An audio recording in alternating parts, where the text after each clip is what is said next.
फिलिस्तीन में रोज रोज ethnic cleansing का नाम सुनते सुनते अचानक बिहार में एक नया टर्म डिजिटल क्लिनजिंग सुनने को मिल रहा है। और जो थोड़े से बड़े लोग हैं वो आपको बूथ कैप्चरिंग ये नाम सुनाते होंगे, लेकिन पूरा का पूरा इलेक्शन कैप्चरिंग हो रहा है, वो भी लीगल तरीके से। जैसे अंग्रेज वोट देने का दिखावा करने के लिए सिर्फ प्रॉपर्टी वाले, जमींदार, पैसे वाले अपने चाटुकार लोगों को वोट देने का हक देते थे, ठीक उसी तरह बिहार में कानून आ गया है। आयोग कह रहा है कि अपनी प्रॉपर्टी के कागज दिखाओ।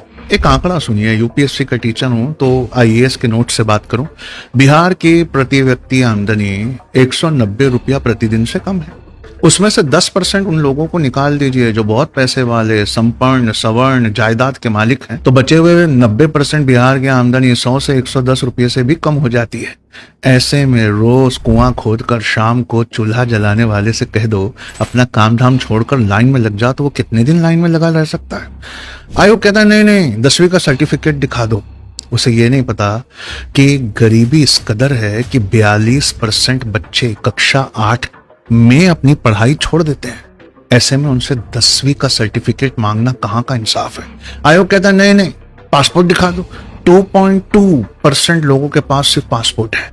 इसमें से 70% श्रवण, पैसे वाले, संपन्न परिवारों से हैं। 20% वो मुसलमान हैं जो सऊदी अरब, दुबई, कतर वहां पर अपने परिवार को गरीबी से निकालने के लिए सजा काट रहे हैं। तो ऐसे में बचा हुआ बिहार अपना पासपोर्ट कहां से लेकर आए। आयोग कहता है कि नहीं नहीं, तुम हमें प्रॉपर्टी के कागजात दिखा दो। पूरे बिहार में 9.2% लोग ऐसे हैं जिनके पास प्रॉपर्टी के नाम पर बाइसिकल भी नहीं है।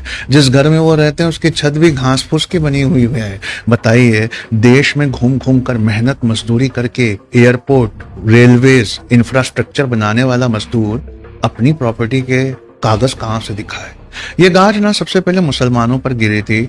उनकी पढ़ी लिखी औरतों को निकलकर शाहीन बाग में कागज नहीं दिखाएंगे मूवमेंट करना पड़ा था। सारी दुनिया हंस रही थी, लेकिन एक शायर था जो इस पर एक शेर लिख रहा था कि लगेगी आग तो आएंगे और भी घर जद में, लगेगी आग तो आएंगे घर कई जद में। वाह वाह वाह, यहाँ पे सिर्फ हमारा मकान थोड़ी है। वाह। इसलिए इलेक्शन कैप्चरिंग, डिजिटल क्लिनजिंग और टारगेटेड डिलीशन। महाराष्ट्र में चुनाव से अचानक 3-4 महीने पहले 45 से 50 लाख नए वोटर जुड़ गए। तो बिहार में 1 करोड़ 12 लाख गरीबों को छाट दीजिए, 45 से 50 लाख नए वोटरों को जोड़ दीजिए। इसे कहते हैं इलेक्शन कैप्चरिंग। आई होप आप समझ गए।